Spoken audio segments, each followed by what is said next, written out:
Hello everyone and welcome back to UGC NET mentor. I hope you are doing well guys. आज की इस class में discuss करेंगे हम exam targeted most important current affairs for UGC NET SET and other related exam. This is part 4। इससे पहले मैं 3 क्लासें ऑलरेडी ले चुका हूं, अभी तक आपने उनको नहीं देखा है तो देख लेना। मैं करंट अफेयर्स की कंप्लीट जितनी भी क्लासें ले चुका हूं उनकी कंप्लीट प्लेलिस्ट का लिंक आपको इसी वीडियो के डिस्क्रिप्शन बॉक्स में दे दूंगा, साथ ही कमेंट बॉक्स में भी पिन कर दूंगा। यहाँ पर जो हम करंट अफेयर्स कवर कर रहे हैं वो हम कवर कर रहे हैं हायर एजुकेशन से रिलेटेड, आईसीटी से related and people development environment से रिलेटेड। इन यूनिट से आपके एग्जाम में क्वेश्चन बन जाते हैं कई बार, जो भी इंपॉर्टेंट हैपनिंग्स हो रही होती है करंट में। सो मेक श्योर आप इस तरह के टॉपिक्स को जरूर कवर करें ताकि आपके 2 से 4 नंबर 100% कंफर्म हो जाए। चलिए गाइज बढ़ते हैं और आज की इस वीडियो को कंटिन्यू करते हैं। This is about me. जैसे कि आप सभी को पता होगा और अभी तक आपने इस चैनल को सब्सक्राइब नहीं किया है, सो मेक श्योर आप इस चैनल को सब्सक्राइब कर लें ताकि आपको अपकमिंग वीडियोस के सभी नोटिफिकेशन मिलते रहें। चाहे हम बात करें पेपर 1 की, चाहे हम बात करें पेपर 2 की, दोनों ही पेपर में असर्शन रीजन के क्वेश्चन बनते हैं। और असर्शन रीजन के जो क्वेश्चंस होते हैं वो हमसे सॉल्व नहीं हो पाते हैं बिकॉज हम कई बार कंफ्यूज हो जाते हैं कि कैसे सॉल्व करें। तो गाइज मैंने इसके लिए आपको कुछ टिप्स एंड ट्रिक्स समझाई थी, कुछ सीक्रेट ट्रिक्स हैं गाइज। बिलीव मी, इस वीडियो को देखने के बाद आपको 50% से मतलब अगर आपको लग रहा है कि 100% टफ लगता है क्वेश्चन, तो 50% से जो आपका टफनेस लेवल है वो कम हो जाएगा। इतना मैं आपको गारंटी दे सकता हूं। तो इस वीडियो को देखना बहुत इंपॉर्टेंट है बिकॉज पेपर 1 पेपर 2 दोनों में ही आपके असर रीजन के क्वेश्चन मिलेंगे आपको। सो मेक श्योर आप इस वीडियो को जरूर देखें। This is recommended video. आप सिंपली सर्च कर सकते हो यूट्यूब पर, ऐसे सर्च करना assertion and reason UGC NET mentor, ऐसे लिख के सर्च करोगे तो ये वाली वीडियो आ जाएगी। अदरवाइज मैं इसका लिंक भी दे दूंगा इसी वीडियो के डिस्क्रिप्शन बॉक्स में, कमेंट बॉक्स में। इस वीडियो को जरूर देखें, डेफिनेटली इससे आपका जो असर्शन रीजन वाले क्वेश्चन है वो बनने के काफी सही चांसेस हो जाएंगे। चलिए कंटिन्यू करते हैं। सो चैट जीपीटीज राइज में lead to 85 to 134 TWH AI energy demanded by 2027। ऐसा एक रिपोर्ट अभी पब्लिश हुई है जिसमें ये बोला गया जो चैट जीपीटी है और जितने आर्टिफिशियल इंटेलिजेंस वाले टूल्स हैं उनकी वजह से जो एनर्जी है, जो इलेक्ट्रिसिटी है, वो बहुत ही बड़े लेवल पर खर्च होने वाली है अपकमिंग ईयर्स में। 2027 तक की बात की जा रही है। अब मैं इसको क्यों डाला मैंने, क्योंकि देखो अब क्वेश्चन ये नहीं पूछा जाएगा कि कितनी बिजली खर्च होगी, कब तक खर्च होगी, ये क्वेश्चन नहीं आएगा क्योंकि ये करंट में चल रहा है और इंपॉर्टेंट है आपके आईसीटी के पॉइंट ऑफ व्यू से। इस वजह से, क्योंकि ये इंपॉर्टेंट करंट में चल रहा है, इस वजह से आपसे ये पूछा जा सकता है कि चैट जीपीटी की फुल फॉर्म क्या है, या ये पूछा जा सकता है कि चैट जीपीटी कब बना था, कब रिलीज किया गया था। तो इस तरह के आपको जो चीजें वो आपको कवर करनी है वो आपके एग्जाम के पर्पज से काफी इंपॉर्टेंट हो जाती हैं। तो गाइज ये देखो, आपने जैसे कि आप अपनी स्क्रीन पे देख पा रहे होगे कि ये जो एनर्जी है, जो यहाँ पर रिक्वायर्ड एनर्जी रहेगी 2027 तक, this level of consumption is comparable to the annual electricity uses of countries such as Netherlands, Argentina and Sweden। तो इस तरह की जो कंट्री है इनसे इनकी जो एनुअल डिमांड होती है इलेक्ट्रिसिटी को कंज्यूम करने की, उससे भी ज्यादा जो बिजली खर्च होगी वो खर्च होगी एआई पर, आर्टिफिशियल इंटेलिजेंस पे। इसके जो टूल्स होंगे जैसे चैट जीपीटी हो गया या अदर जो आर्टिफिशियल इंटेलिजेंस ऐप आएंगे फ्यूचर में, तो उनको लेकर के काफी बड़े लेवल पे इसमें बिजली खर्च होने वाली है। अब चैट जीपीटी क्या है, इसकी फुल फॉर्म आपको पता है, नहीं पता मैं बता देता हूँ।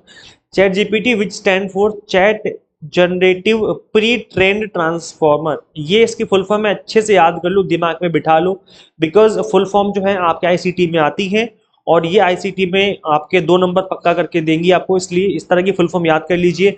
जैसे पीडीएफ हो गया, पीडीएफ की फुल फॉर्म याद कर लो, है ना। इसके अलावा जेपीजी हो गया, इसके अलावा पीएनजी हो गया।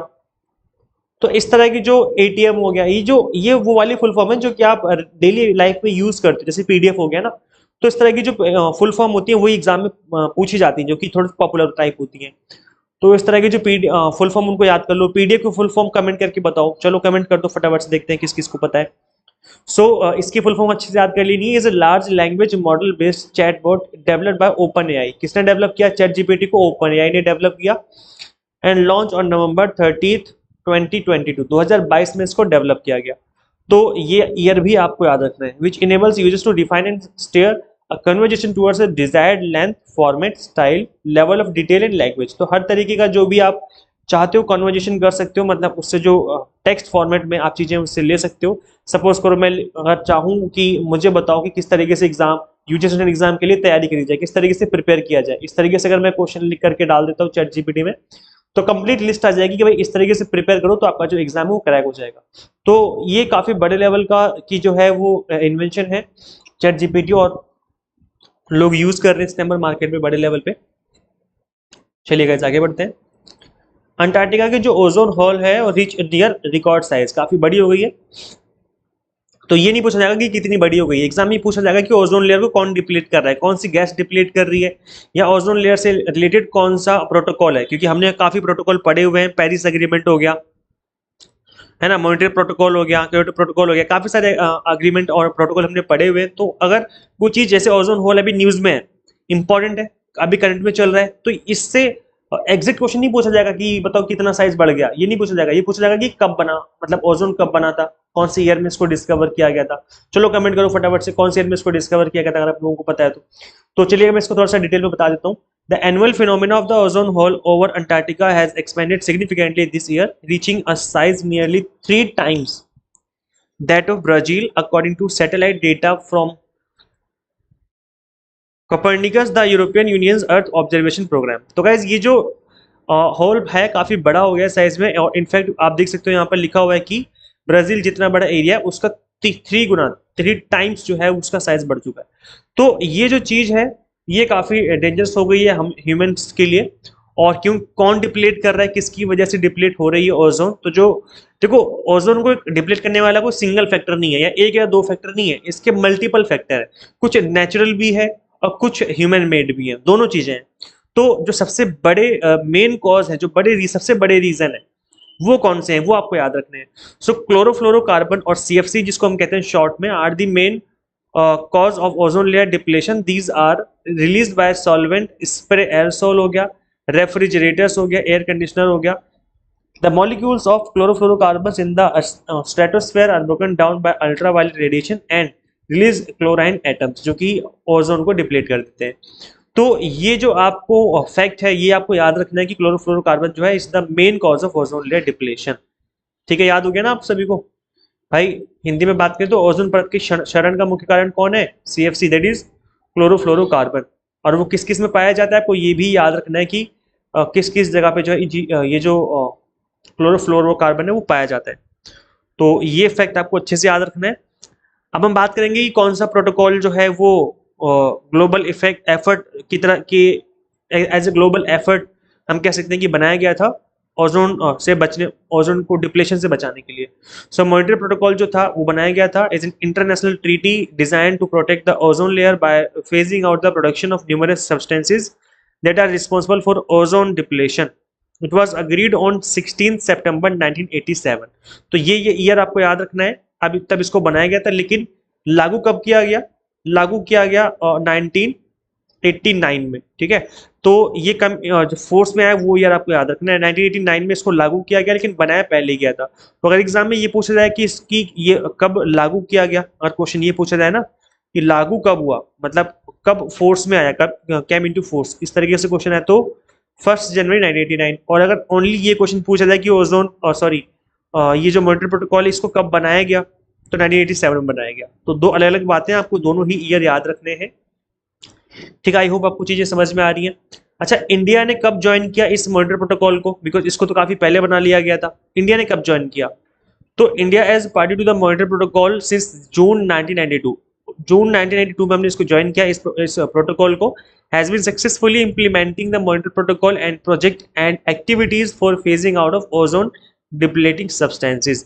तब से हम लोग एज एन इंडियन, हम सभी लोग जो है इस चीज को लेकर के काम कर रहे हैं, गतिविधि कर रहे हैं, परियोजनाएं बना रहे हैं कि किस तरीके से हम ओजोन को नुकसान ना पहुंचाएं, और किस तरीके से हम लोग भी अपना एफर्ट लगा सकते हैं ग्लोबल जो प्रॉब्लम है उसको, उससे बचने के लिए। तो इस ईयर को भी आपको याद रखना कि इंडिया ने कब ज्वाइन किया था। ठीक है, ओके गाइज, अभी वर्ल्ड एयर क्वालिटी इंडेक्स जो है वो लॉन्च किया गया था, रिपोर्ट आई थी 2023 की, तो इसको भी आपको याद रखना है। ये भी इंपॉर्टेंट एग्जाम की पर्पज से, बिकॉज इन्वायरमेंट जो आप वाली आपकी यूनिट है वहां से इस तरह के क्वेश्चन बन जाते हैं। तो इस टाइम पर जो नंबर 1 सिटी है जो कि मोस्ट पॉल्यूटेड सिटी है 2023 में, ये है चियांग माई, थाईलैंड में है 249 AQI रैंकिंग के साथ। देन सेकंड पोजीशन में काठमांडू नेपाल है 188 के साथ। देन है शेनयांग चाइना में 163। दिल्ली है 4th पोजीशन पे, हम है 160 पे। कुवैत सिटी है 158 रैंकिंग है उसकी, लेकिन फिर यहाँ पर अगर हम बात करें, ये AQI रैंकिंग है बट यहाँ पर 5th पोजीशन पे है मोस्ट पॉल्यूटेड सिटीज में। देन साउथ कोरिया है, वियतनाम हो गया, चाइना हो गया, ईरान हो गया, यूनाइटेड अरब इमारेट्स हो गया। तो ऑलमोस्ट आप देखेंगे इस लिस्ट में काफी सारी कंट्रीज है, लेकिन हम अपनी पोजीशन याद रखेंगे। देखो दो चीजें आपको याद रखनी है यहाँ पर जो आपके एग्जाम की पर्पज से इंपॉर्टेंट है। सबसे पहली चीज कि नंबर 1 पोजीशन पे कौन है, कौन सी सिटी सबसे ज्यादा वर्ल्ड मोस्ट पॉल्यूटेड सिटी बताई गई है, और फिर इंडिया की पोजीशन याद रखनी है कि इंडिया की कौन सी सिटी सबसे ज्यादा पॉल्यूटेड है। तो ये दो चीजें आपको अच्छे से याद कर लेनी है, यहाँ से क्वेश्चन बनेगा तो डेफिनेटली उसका आप आंसर कर पाएंगे। ठीक है, आई होप आपको चीजें समझ में आ गई, क्लियर हो रही हैं। इसके अलावा अगर पूछा जाए कि डिसीज कौन कौन सी हो जाती है एयर एयर बैड एयर की वजह से, तो asthma, cancer, even heart related disease are usually result of air pollution. तो इस तरह की प्रॉब्लम हो जाती है। Standard metric for the world air quality report was 2.5 concentration in micrograms per cubic metre. तो यहाँ पर विश्व वायु गुणवत्ता रिपोर्ट के लिए जो मानक रखा गया था वो था 2.5 सांद्रता माइक्रोग्राम में प्रति घन मीटर। तो ये जो 2.5 पीएम 2.5 है ना, इसको भी आपको अच्छे से याद रखना है कि किससे बनता है, कैसे फैलता है। डस्ट स्टॉर्म होता है जो धूल मिट्टी के तूफान आते हैं। सैंड स्टॉर्म हो गया, रेतीले तूफान होते हैं जो रेतीले, और इसके अलावा थंडरस्टॉर्म हो गया, are the most common natural source of PM 2.5। देखो हवा अगर मतलब एज ए अगर इन्वायरमेंट में घर से बाहर निकलते हो और उस दिन कोई आंधी तूफान नहीं आया तो आपको लगेगा कि मौसम साफ है, सही हवा चल रही है। लेकिन अगर किसी दिन देखेंगे कि आप आंधी तूफान आया है तो उस दिन जो हवा की क्वालिटी है, जो जिसमें आप सांस लेते हो, वो बहुत खराब हो जाती क्वालिटी है ना। आपने भी देखा होगा कई बार सांस लेना मुश्किल हो जाता है। तो उसमें क्या होता है कि जो 2.5 जो कण है वो उसमें हवा में आ जाते हैं, जिसकी वजह से फिर एयर की जो क्वालिटी बहुत ज्यादा खराब हो जाती है। तो ये एक तरीके से इन्होंने मेजर किया। PM 2.5 is produced by a variety of sources. अब ये किस तरीके से बनता है, पीएम 2.5 कैसे बनता है, and can vary in chemical composition and physical properties and characteristics. Sulphates, nitrates, black carbon and ammonium are common chemical constituents of PM 2.5। अच्छे से याद कर लो इस चीज को। दैट इज रासायनिक संरचना और भौतिक गुणों और विशेषताओं में भिन्न हो सकता है। सल्फेट हो गया, नाइट्रेट हो गया, ब्लैक कार्बन एंड अमोनियम 2.5 के सामान्य रासायनिक घटक हैं। ठीक है, so internal combustion engine are the most common man made sources. तो ये जो हम लोग गाड़ी वाड़ी चलाते हैं, इंजन हम लोग यूज करते हैं उसका, तो उसकी वजह से भी एयर पोल्यूशन काफी बड़े लेवल पे हो जाती है। और जो ग्राउंड लेवल की ओजोन लेयर होती है ना, आपने तो सुना होगा कि जो ओजोन होती है, जो O3 होती है, जो आसमान में है ओजोन, वो तो सही है, हमारे लिए अच्छी है। लेकिन जो ग्राउंड लेवल पे ओजोन होती है उससे भी प्रॉब्लम हो जाती है। और जो ग्राउंड लेवल की ओजोन होती है वो हम जो गाड़ी के इंजन हम लोग चलाते हैं गर्मियों में खास तौर पे, तो वो जो हीट निकलती है गाड़ियों से उसकी वजह से ओजोन लेयर बनती है, मतलब वो जो ग्राउंड वाली ओजोन होती है वो, तो उसकी वजह से काफी बड़े लेवल पे हमें प्रॉब्लम का सामना करना पड़ता है, मतलब नुकसान हो जाता है हमें उस एयर से। इसके अलावा ये कौन पब्लिश करता है वर्ल्ड एयर क्वालिटी रिपोर्ट, तो इसको भी आपको याद रखना है, IQ एयर। ये है IQ एयर जो है वो पब्लिश करती है world air quality report every year for the world most polluted cities. No cities in India meet the WHO air quality guidelines. As a result there are many Indian cities that feature in the world air quality report. तो ये बोला जा रहा है कि भाई India की जो सिटीज हैं उसमें WHO की जो गाइडलाइंस है एयर क्वालिटी इंडेक्स को, क्वालिटी को लेकर के, वो फॉलो नहीं करती इंडिया के जो काफी सारी सिटीज हैं। इस वजह से इंडिया की काफी सारी जो सिटीज हैं वो इस लिस्ट में आ जाती है। और ये जो लिस्ट है जो कि पब्लिश करता है IQ एयर, तो इसमें इंडिया की भी काफी सारी सिटीज हैं जो कि इसमें आपको देखने को मिल जाएंगी, जिसमें 4th नंबर पे तो दिल्ली है, जिसको हमने भी देखा। अच्छा गाइस देखो, मैं आप लोगों के लिए लेक्चर्स क्रिएट करता हूँ, आप लोगों से बस सिर्फ बदले में सिर्फ एक चीज चाहता हूँ कि शेयर कर दिया करो प्लीज। आप सभी से रिक्वेस्ट है, आप लेक्चर्स को जरूर शेयर किया करो। जिस भी ग्रुप में आप ऐड हो वहाँ पे शेयर कर दो।